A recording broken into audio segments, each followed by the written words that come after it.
is the Bloody Disgusting Podcast Network.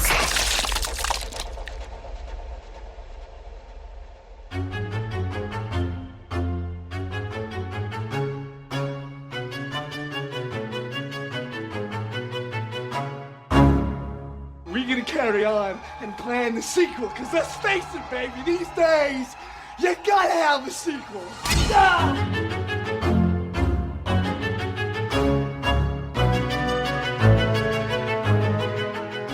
And welcome back to Micro Queers. It's your bi-weekly queer horror short roundup. I almost forgot it, but I got it in the end. And I'm Joe. And I'm Trace, and we're discussing Kyle Rooms. I'm gonna say room. Rooms. Yeah. Ecstasy, which is, I mean, it's self-described as an art house short. I actually wouldn't even go as far to describe it like that. Would you? It struck me as like a very straightforward drama, but like not in a bad way. No, I mean it's just under 5 minutes long, and it's pretty. Again, I want to use the word basic, but it's a simple narrative where it's basically just a guy is at a bar and he sees his ex with the ex's new boyfriend, and he gets angry and goes to punch him. Yeah, more or less. That is the plot of this short, and that's the way the cookie crumbles, I guess.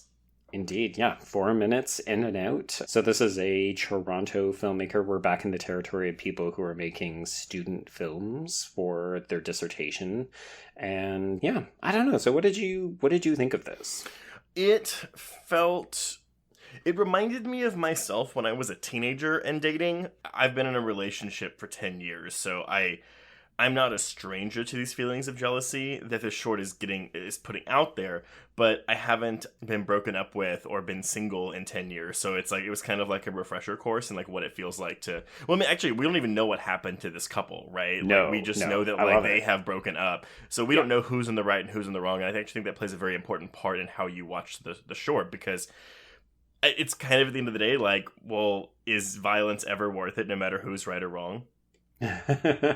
See, I don't see this as an act of violence. I see this as an act of passion. Well, hence the name title of the short, right? Yeah.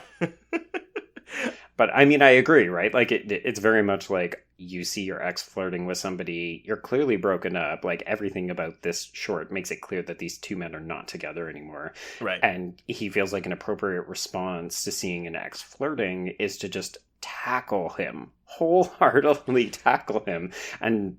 But then, like, he leaves himself open for abuse and even seems to welcome it. Well, but then, okay, this is where the language of film comes in, right? Because, yes, the fighting, which is first a tackle, where he tackles his ex-boyfriend to the ground at this bar, is intercut, is cross-cut with a similar tackle to the bed prior to a lovemaking session. So, yes, I see where you're getting the passion coming in from this, because, yeah, like, the ecstasy is linked to the passion, which is linked to both, be it, like, to both sexuality and violence. Yeah, it's a bit of an interesting thing when we're thinking too about like queer relationships, and because I feel like there's an unspoken violence that happens in queer relationships that seems to be much more front and center in straight relationships. Like, we don't talk about boyfriends beating the shit out of each other, but it happens. Yeah, it does. I don't really know how to address that.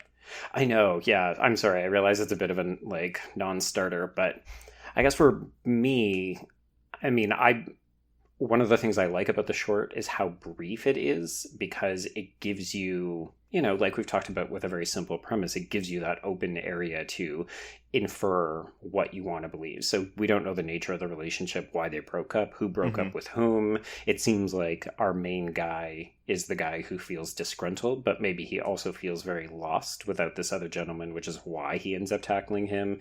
I don't know, like I just liked being able to put all of my own emotions and readings into that, because this short, I mean, also we haven't addressed it. There's no dialogue in it either. No, there's no dialogue. I mean, again, even going back to the like talking about like not even violence in queer relationships, but just like negative like toxicity and stuff, because I'm just thinking like, obviously, like, and this is a generalization, but like a lot of queer folks, like, statistically are more likely to have experienced trauma in their youth as opposed to their straight counterparts because of the constant feelings of rejection by religion, by society, by whatever. And that absolutely feeds how you go into a relationship. And so I feel like, I'm like, what do I want to say here? I don't know. I just think it's something that isn't really brought up enough as to how a lot of rejection in your youth for being queer plays into how you act in a relationship and how you act when a relationship ends. Mm-hmm.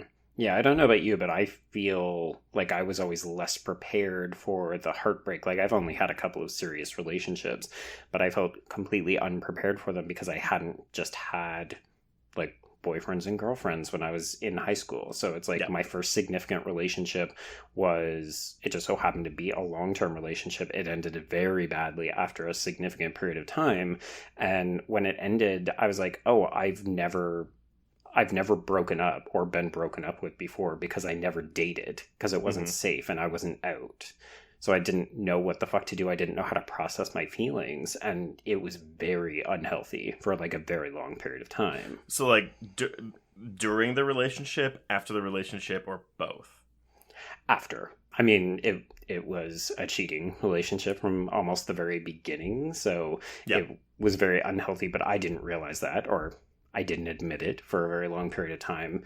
And then after that ended, I basically would find myself like constantly walking by my ex's apartment and just like looking wistfully up the building and being like, oh, I wonder what he's doing right now. I wonder if he's moved on and blah, blah, blah. And it was like, this is a person who treated you horribly, who put you at risk for like STIs, all manner of like terrible things, and didn't really have, like, he didn't care at all. Like, when it ended, he was like out and like fucking other people immediately. And I'm here like staring lovelorn, like, oh, the love of my life is gone. And I don't know, it's ridiculous. Like, I empathize very deeply with this short in that regard. How old were you when that breakup happened?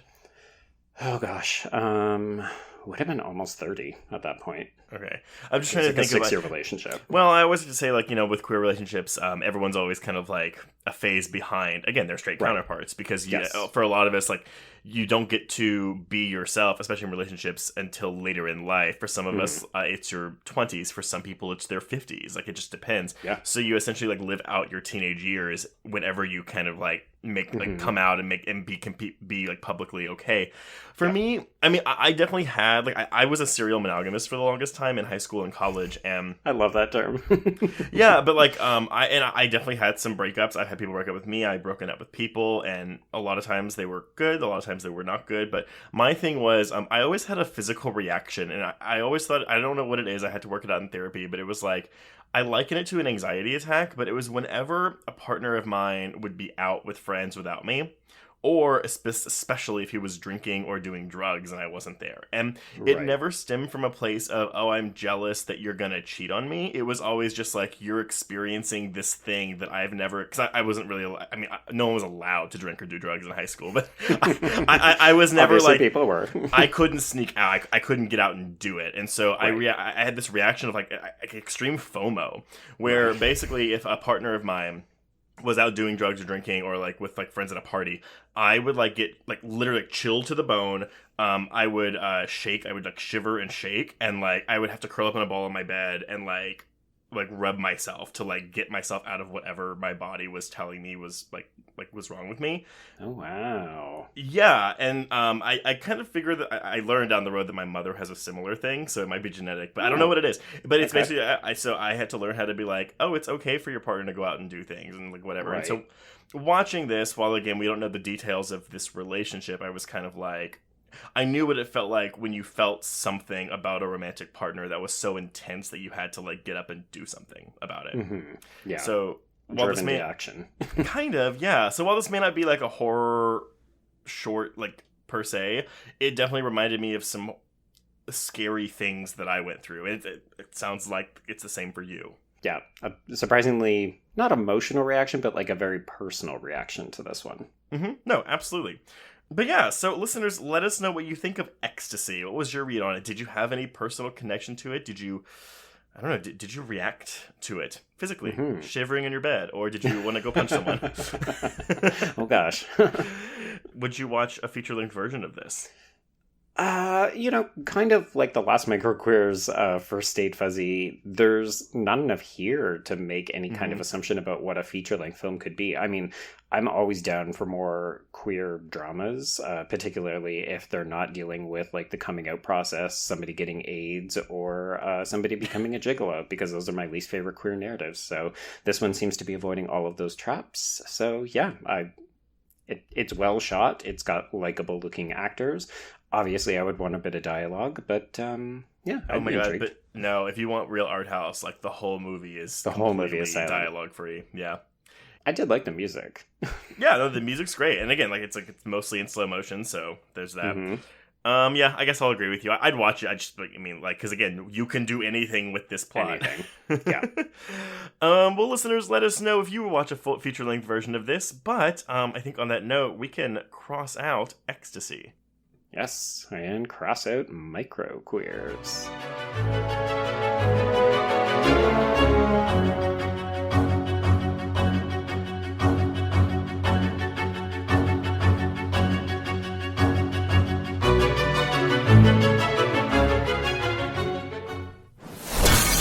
Bloody Disgusting Podcast Network, home of creepy, disturbing, and terrifying creepypastas, SCP archives, weekly full-cast storytelling, horror queers, genre commentary from an LGBTQ perspective, and the Boo Crew. For horror-centric interviews, listen free wherever you stream audio and at bloodydisgusting.com/podcasts.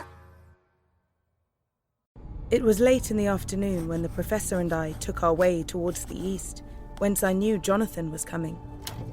Jonathan Harker has asked me to note this, as he says he is hardly equal to the task, and he wants an exact record kept. Dear Madam Mina, I have read your husband's so wonderful diary. Strange and terrible as it is true. I will pledge my life on it. God preserve my sanity, for to this I am reduced. Safety and the assurance of safety are things of the past. I am in hopes that I shall see more of you at Castle Dracula.